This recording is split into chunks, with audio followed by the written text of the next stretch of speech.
আমার রিলেটিভ ছিল, সেই রিলেশনের সূত্র থেকে বিভিন্নভাবে আমাকে ব্ল্যাকমেইল করা শুরু করছে, এবং ব্ল্যাকমেইলটা যখন চূড়ান্ত পর্যায়ে ব্ল্যাকমেইলে আসতেছে টাকার জন্য, বেশ অনেক মোটা অঙ্কের টাকা দাবি করতেছে, সেটা যখন আমি মেটানোর সামর্থ্য বা আগ্রহ কোনোটাই নাই, তখন সে এদিকে আমার সাথে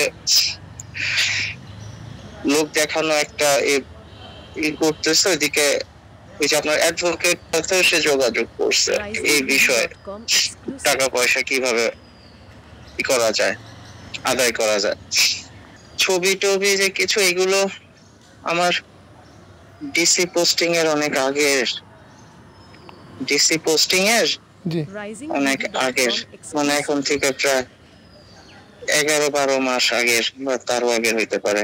ডিসি হিসেবে পোস্টিং এর পর সে খুব বেশি মাত্রায় আমাকে করতেছিল, চাপাচাপি করতেছিল।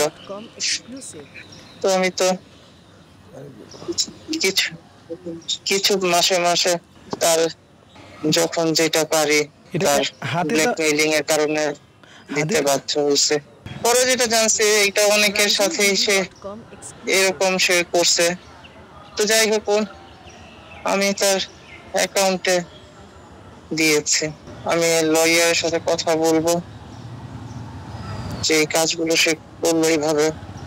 একে তো ব্ল্যাকমেইল করলো, এবং ব্ল্যাকমেইল করে এখন সেই জিনিসগুলো এইভাবে সব জায়গায় দিল।